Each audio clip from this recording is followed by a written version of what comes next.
ইন্নাল্লাযীনা ক্বালু রাব্বুনাল্লাহ, যারা এক আল্লাহর প্রতি বিশ্বাস রেখেছে, আমি আল্লাহকে বিশ্বাস করি, সুম্মাস্তাকামু, এরপরে তার উপরে ইস্তিকামতের সাথে রয়েছে।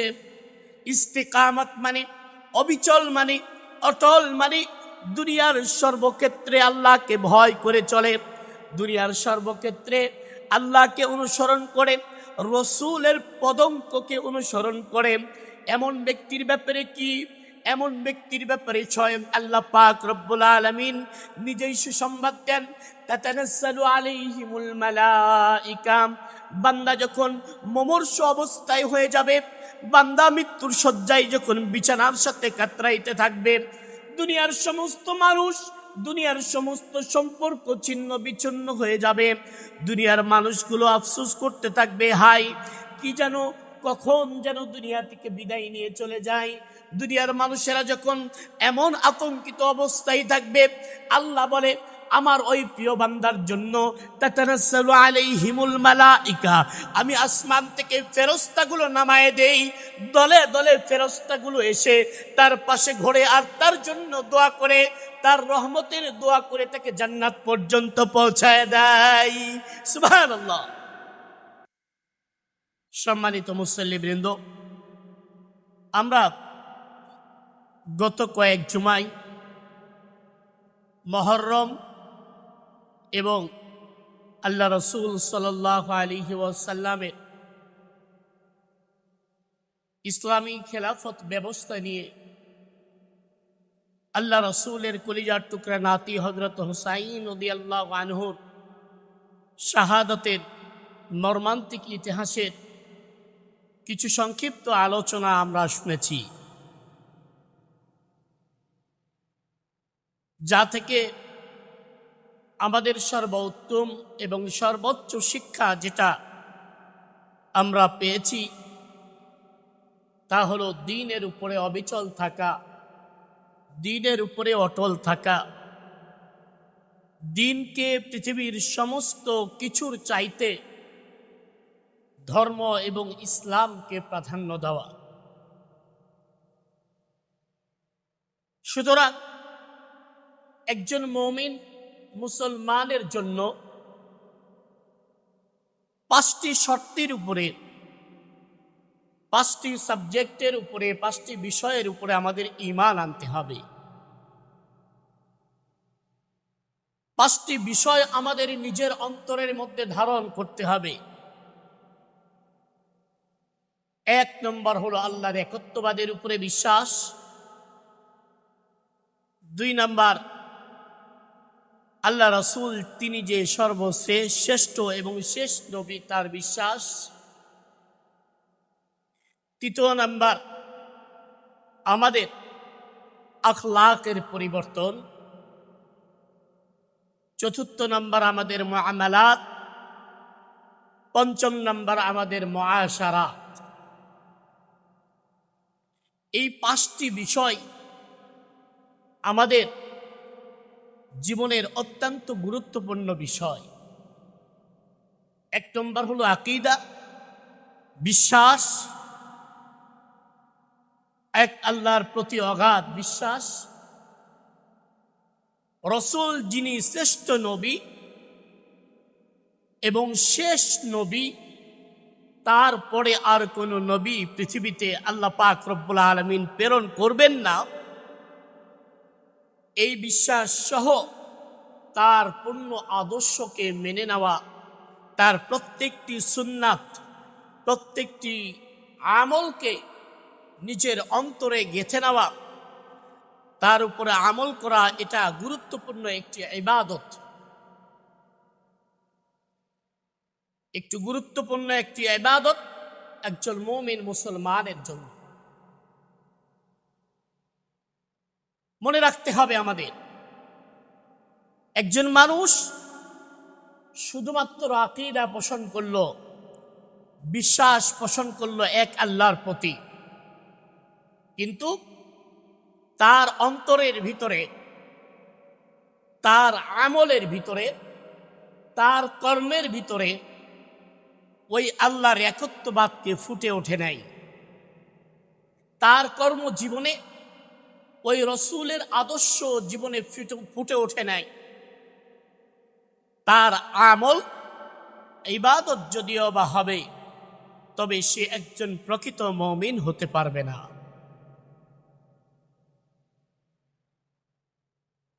এই জন্য একজন মুমিন মুসলমানের জন্য সর্বপ্রথম যেই জরুরি কাজ হলো, 1 নম্বর হলো আকীদা, 1 নম্বর হলো আল্লাহর প্রতি অগাধ বিশ্বাস, 2 নম্বর হলো রসুলের প্রতি বিশ্বাস, 3 নম্বর হলো মুআমালাত। মুআমালাত কাকে বলে? আবার জীবনের সমস্ত কর্মক্ষেত্রে, আমার জীবনের চলার ক্ষেত্রে, আমার জীবনের পারিবারিক জীবন, আমার জীবনের সামাজিক জীবন, আমার জীবনের সকল ক্ষেত্রে যদি আমি আমার রসুলের আদর্শকে আমি মেনে নিতে পারি, তাহলেই আমি প্রকৃত মুমিন। প্রকৃত মুমিন হওয়ার জন্য শুধুমাত্র ইবাদত দ্বারা হবে না। শুধুমাত্র ইবাদত, একজন মানুষ নামাজ পড়ে, সে মুসলমান, নিশ্চয়ই নিঃসন্দেহে এটা অতীব জরুরি একটি ইবাদত। রোজা রাখে, নিঃসন্দেহে এটা জরুরি ইবাদত। যাকাত প্রদান করে, নিঃসন্দেহে এটা একটি ইবাদত। হজ পালন করে, এটাও নিঃসন্দেহে একটি ইবাদত। কিন্তু নামাজ, রোজা, হজ, যাকাত এগুলো ইবাদতের পরিচয়, আর আখলাক, মুআমালাত, মুআশারাত এটা মানুষত্বর পরিচয়। ইবাদতের মাধ্যমে আল্লাহর বান্দা হওয়া যায়, আর সুন্দর আখলাক আর মুআমালাত আর মুআশারাত, উত্তম আচরণের মাধ্যমে আল্লাহর প্রিয় বন্ধু হওয়া যায়। বলেন না সুবহানাল্লাহ। এই জন্য রাসূল বলেন, বুইসতু মুআল্লিমান লিউতাম্মিমা মাকারিমাল আখলাক। আল্লাহ রাসূল তো এই কথা বলে নাই, ও আমার উম্মতেরা, আমি তোমাদেরকে ব্যবসা শেখানোর জন্য এসেছি, আমি তোমাদেরকে দুনিয়ার পথ চলা সম্পর্কে শিখিয়েছি। এটার শিক্ষকতা নয়, বরং আমি শিক্ষক কোন জিনিসের জানো? আমি শিক্ষক হলো লিউতাম্মিমা মাকারিমাল আখলাক, উত্তম চরিত্র আর উত্তম আদর্শের শিক্ষক হলাম আমি। আমার আদর্শ হলো পৃথিবীর শ্রেষ্ঠ আদর্শ। আমার আদর্শে যে ফলো করবে, পৃথিবীর ভিতরেও সে শ্রেষ্ঠ মানব হিসাবে ঘোষণা পাবে। বলেন না সুবহানাল্লাহ। এই জন্য আল্লাহ পাক রব্বুল আলামিন পবিত্র কুরআনুল কারীমের বলে, ইন্নাল্লাযীনা ক্বালু রাব্বুনাল্লাহ, যারা এক আল্লাহর প্রতি বিশ্বাস রেখেছে, আমি আল্লাহকে বিশ্বাস করি, সুম্মাস্তাকামু, এরপরে তার উপরে ইস্তিকামতের সাথে রয়েছে। ইস্তিকামত মানে অবিচল, মানে অটল, মানে দুনিয়ার সর্বক্ষেত্রে আল্লাহকে ভয় করে চলে, দুনিয়ার সর্বক্ষেত্রে আল্লাহকে অনুসরণ করে, রসুলের পদঙ্ককে অনুসরণ করে। এমন ব্যক্তির ব্যাপারে কি? এমন ব্যক্তির ব্যাপারে স্বয়ং আল্লাহ পাক রব্বুল আলামিন নিজেই সুসংবাদ দেন, তাতানাজ্জালু আলাইহিমুল মালাইকা। বান্দা যখন মুমূর্ষু অবস্থায় হয়ে যাবে, বান্দা মৃত্যুর শয্যায় যখন বিছানার সাথে কাতরাইতে থাকবে, দুনিয়ার সমস্ত মানুষ, দুনিয়ার সমস্ত সম্পর্ক ছিন্ন বিচ্ছিন্ন হয়ে যাবে। দুনিয়ার মানুষগুলো আফসোস করতে থাকবে, হাই কি যেন কখন যেন দুনিয়া থেকে বিদায় নিয়ে চলে যায়। দুনিয়ার মানুষেরা যখন এমন আতঙ্কিত অবস্থায় থাকবে, আল্লাহ বলে আমার ওই প্রিয় বান্দার জন্য তাতানাজ্জালু আলাইহিমুল মালাইকা, আমি আসমান থেকে ফেরেশতাগুলো নামায়ে দেই। দলে দলে ফেরেশতাগুলো এসে তার পাশে ঘোরে আর তার জন্য দোয়া করে, তার রহমতের দোয়া করে তাকে জান্নাত পর্যন্ত পৌঁছায় দেয়। সুবহানাল্লাহ। আল্লাহর সাথে ইস্তিকামতের কত দাম! স্বয়ং আল্লাহ পাক রব্বুল আলামিন নিজেই বলছে। কারণ পৃথিবীতে আমরা যত জীবনের যত অসহায়ত্ব সময় রয়েছে, তার মধ্যে সবচাইতে অসহায় সময় কোনটি? সবচাইতে অসহায় সময় যখন মৃত্যুর সময়। মৃত্যুর সময় সবচাইতে অসহায়। মৃত্যুর সময় যদি কেউ আমাকে এসে কোটি টাকাও হাতে উঠিয়ে দেয়, তারপরও আমাকে অস্থিরতা রাখবে। যদি আমি বুঝে ফেলি যে আমার একটু পরে জান কবজ হয়ে চলে যাবে, বারবার কেমন যেন মৃত্যু আমাকে হাতছানি দিয়ে ডাকছে, এমন অবস্থায় পুরা পরিবারের লোকেরা, পৃথিবীর সমস্ত লোকেরাও যদি এসে আমাকে সাহস দেয়, আমার অসহায়ত্ব দূর করতে চাই, সম্ভব নয়, সম্ভব নয়। নিজের হতাশা দূর করতে পারবে না। একমাত্র হতাশার অসহায়ত্ব দূর করতে পারবেন তিনি হলেন আমার আপনার রব আল্লাহ। বলেন না সুবহানাল্লাহ।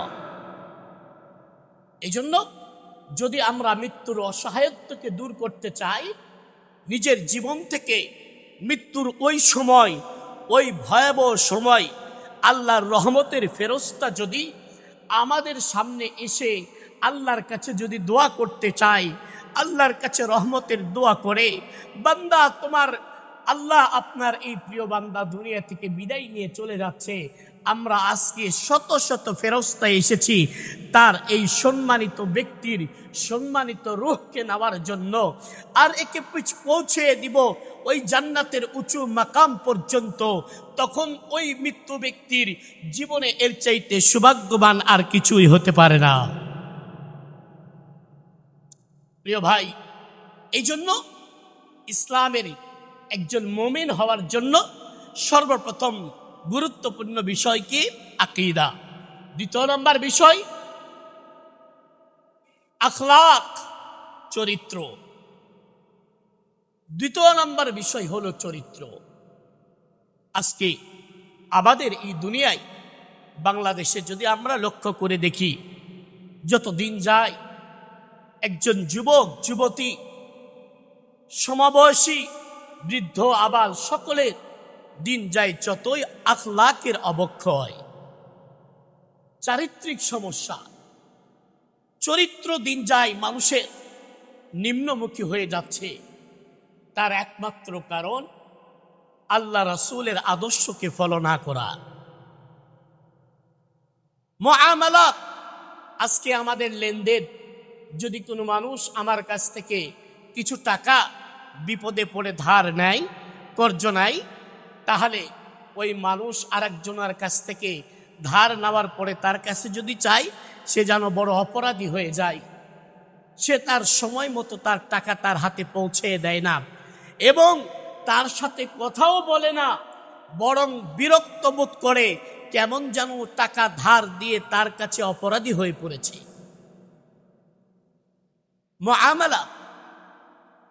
চতুর্থ নাম্বার হলো মুআশারাত। পঞ্চম নাম্বার মুআশারাত।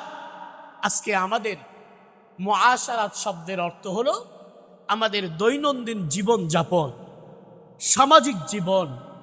আমাদের সামাজিক জীবনটা কেমন যেন একে অপরের কাছে একজন হিংস্র জানোয়ার, একটি হিংস্র প্রাণী যেমন ক্ষুধার জ্বালায় ক্ষুধার্ত ছোট ছোট প্রাণীগুলোকে খোঁজে, কখন তাদেরকে থাবা দিয়ে ওই ক্ষুধার নেশা মিটাবে, ঠিক তেমনি আমাদের মুআশারাত হয়েছে কেমন, যেমন ওই ক্ষুধার্ত প্রাণীর মতো আমরা চেয়ে থাকি কখন কার উপরে হামলা দিয়ে তার নিঃস্ব করে দিয়ে তার থেকে আমার ক্ষুধা নিবারণ করা যায়। এটাই চলছে সামাজিক অবস্থা। এই জন্যই আল্লাহ পাক রব্বুল আলামিন পবিত্র কুরআনুল কারীমের একটি সূরা নাযিল করেছেন। সেই সূরার নাম হলো সূরাতুল মাউন। সূরার নাম সূরাতুল মাউন। পবিত্র কুরআনুল কারীমের 107 নম্বর সূরা। এই সূরাতুল মাউন আল্লাহ পাক রব্বুল আলামিন নাযিল করলেন নবী মুহাম্মদুর রাসূলুল্লাহ সাল্লাল্লাহু আলাইহি ওয়াসাল্লামের উপরে। কখন? তার শানে নুজুল কি, তার প্রেক্ষাপট কি? তার প্রেক্ষাপট হলো এটাই, যখন মক্কার বুকে আবু জেহেল সহ আবু সুফিয়ান, উতবা, সাইবা আরো যারা বড় বড় নেতা ছিল, তাদের কর্ম ছিল কি?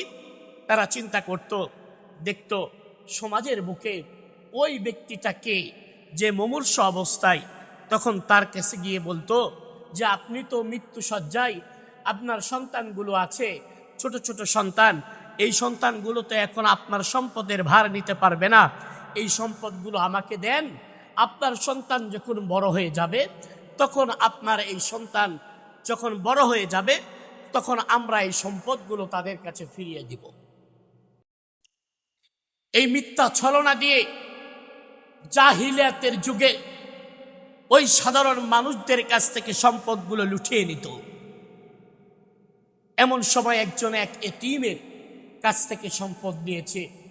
এতিম যখন বড় হয়ে গিয়েছে, মাকে জিজ্ঞাসা করছে, মা, আমার তো সম্পদ বাবা রেখে গিয়েছিল, জানি আমার বাবার অনেক সম্পদ ছিল, আমি যখন খুব ছোট তখন আমার বাবা দুনিয়া থেকে বিদায় নিয়ে চলে গিয়েছে। তখন মা বলছে, হ্যাঁ, তোমার সন্তান সম্পদগুলো আছে, তোমার সম্পদগুলো মক্কার লিডার আবু জেহেলের কাছে গচ্ছিত আছে, তার কাছে গেলেই তোমাকে সম্পদ ফিরিয়ে দিবে। ওই ছোট্ট সন্তানটি যখন আবু জাহেলের কাছে গিয়ে নিজের বাবার রেখে যাওয়া সম্পত্তির দাবি করলো, আবু জেহেল তখন নিস্তব্ধভাবে, নৃশংসভাবে ওই ছেলেটিকে গলা ধাক্কা দিয়ে বের করে দিয়ে, ওই ছেলেটির সম্পদকে অস্বীকার করে ঘর থেকে ধাক্কা দিয়ে বের করে দিল। এত জোরে ধাক্কা দিয়েছে, ছেলেটির কপাল পাথরে লেগে সঙ্গে সঙ্গে পাতায় মাথা ফেটে রক্ত বের হয়ে গেল। সঙ্গে সঙ্গে রক্ত বের হলে কান্নায় জর্জরিত হয়ে সঙ্গে সঙ্গে আল্লাহ রাসূলের কাছে ছুটে গেলেন। আল্লাহ রাসূল সাইয়্যিদুল আম্বিয়া, খাতামুন নবিয়্যিন, রাহমাতুল লিল আলামিন, বিশ্বনবী জনাবে মুহাম্মদুর রাসূলুল্লাহ সাল্লাল্লাহু আলাইহি ওয়াসাল্লামের কাছে ওই ছোট্ট শিশু কান্না করতে করতে গিয়েছে। যে বলি, ইয়া রাসূলুল্লাহ, আমি কার কাছে বিচার দিব? দুনিয়ার কোনো মানুষ আমার বিচার শোনে না, মক্কার লিডারগুলো সবাই এক হয়ে গিয়েছে, আপনার কাছে আমি বিচার দেই। আমার সম্পদগুলো আবু জেহেল নিয়েছে, আবু জাহেল নিয়ে আজকে আমার বাবার সম্পদগুলো অস্বীকার করে বসেছে, আপনি আমার বিচার করে দিন, আমার সম্পদগুলো আপনি আমাকে ফিরিয়ে দিন। রাসূল তো ছিলেন নিজেও এতিম, এতিমদের প্রতি তার আলাদা দয়া ছিল। যখন জানতে পেরেছে এতিম, সঙ্গে সঙ্গে আল্লাহ রাসূল ওই আবু জাহেলের কাছে গিয়েছে। যাওয়ার পরে বলছে, চাচা, আপনি যে সম্পদগুলো নিয়েছেন সম্পদটা ফিরিয়ে দেন। আবু জেহেল অস্বীকার করেছে। আল্লাহ পাক রব্বুল আলামিন সঙ্গে সঙ্গে সূরা মাউন নাজিল করে আল্লাহ বলেছেন, ইয়েতিমদের সাথে যারা অসহায়ত্ব করে, ইয়েতিমের হক যারা নষ্ট করে, ইয়েতিমদের সাথে যারা খারাপ ব্যবহার করে, তারা হলো ওই সমস্ত ব্যক্তি যারা কাল কিয়ামতকে বিশ্বাস করে না, যারা আল্লাহর হাসর নাসরকে বিশ্বাস করে না, যারা আল্লাহর একত্ববাদকে বিশ্বাস করে না। মনে রেখো, ফাওয়াইলুল লিল্লাযিনা, তাদের জন্য ওয়াইল নামে জাহান্নাম আমি প্রস্তুত করে রেখেছি, যেই জাহান্নামের সামনে দিক থেকে ঢাকা, পিছন দিক থেকে ঢাকা, মুখগুলো আটকানো থাকবে। ওই মুখ আটকানো জাহান্নামে তাদেরকে নিক্ষেপ করে তাদের এই শাস্তি দিব। বলেন না নাউজুবিল্লাহ। প্রিয় ভাই, সূরাতুল মাউনের ভিতরে আল্লাহ পাক রব্বুল আলামিন আমাদেরকে যে কয়েকটি শিক্ষার কথা আমাদের বলেছে, সেই শিক্ষাগুলো বলেই আজকের আলোচনা শেষ করে দিব ইনশাআল্লাহ। এক নম্বর কথা, আল্লাহ পাক রব্বুল আলামিন বলেছেন, আরো আইতাল্লাযী ইউকাযযিবু বিদ্দীন, হে নবী, আপনি কি দেখেন না কিছু মানুষ রয়েছে কিয়ামত দিবসকে অস্বীকার করে। আল্লাহ পাক রব্বুল আলামিন নিজেই কিয়ামত দিবসকে অস্বীকারীদের উত্তর দিলেন। কারা তারা? তারা হলেন, এক নম্বর হলো ফাযালিকাল্লাযী ইয়াদুউল ইয়াতীম, যারা ইয়াতীমদের দেখে গলা ধাক্কা দিয়ে বের করে দেয়, গরিবদের প্রতি সহযোগিতার হাত বাড়ায় না, এক নম্বর। দুই নম্বর হলো ওয়ালা ইয়াহুদ্দু আলা তাআমিল মিসকিন, যারা অসহায়দেরকে খাবার দেয় না, তারা আল্লাহর একত্ববাদের উপরে বিশ্বাস রাখলেও তারা বিশ্বাস নয়, তারা নামাজ পড়লেও নামাজি নয়, তারা হজ করলেও হাজি নয়। তাদের যদিও বা ইবাদত ঠিক রয়েছে, তবে মুআমালাত না থাকার কারণে আল্লাহ বলছেন তারা আল্লাহর প্রতি বিশ্বাস রাখে না। আল্লাহ নিজে বলছেন যে তারা কিয়ামতের প্রতি বিশ্বাস রাখে না। চতুর্থ নাম্বার, তারা হলেন ফাওয়াইলুল লিল মুসাল্লিন। তারা কারা? যারা নামাজে অলসতা করে। আজকে বাংলাদেশে শুধু বাংলাদেশে বলি, বাংলাদেশে বিশ্বকাপ ফুটবল চলছে। বিশ্বকাপ ফুটবল ভোর 4টায় চলে যাচ্ছে মানুষ, দলে দলে মানুষ, হাজার হাজার মানুষ। ইউনিভার্সিটির ছাত্র ছাত্রী বেপরোয়া। খেলা কয়টায়? রাত্রি 1টায়। মানুষের অভাব নাই। খেলা কয়টায়? রাত্রি 2টায়। তারপরও মানুষের অভাব নাই।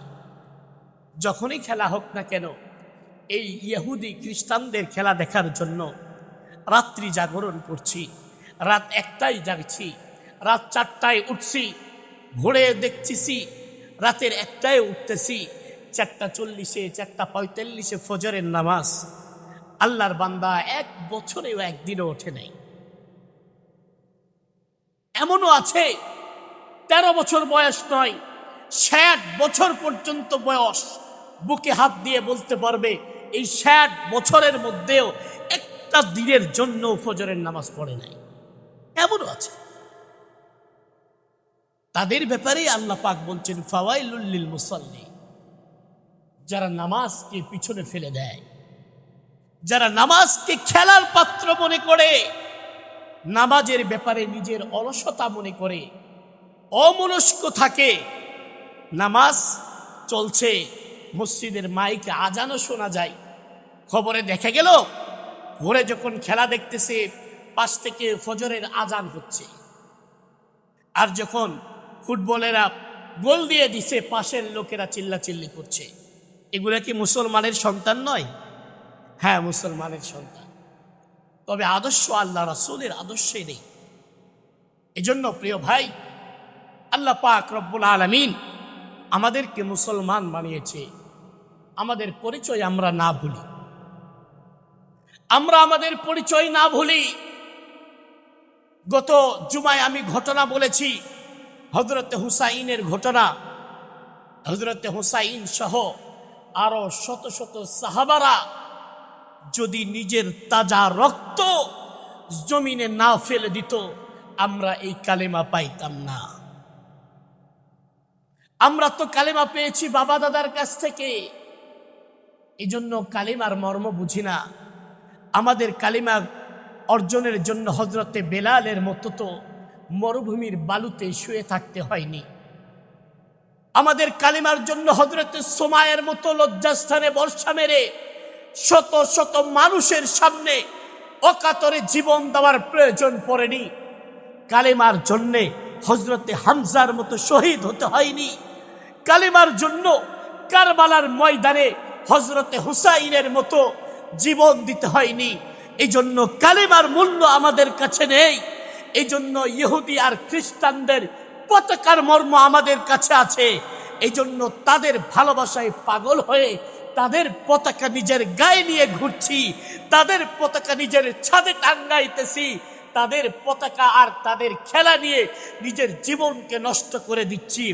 এর চাইতে কাপুরুষ মুসলমান আর কেউ হতে পারে না। কথা বলেন ঠিক কিনা?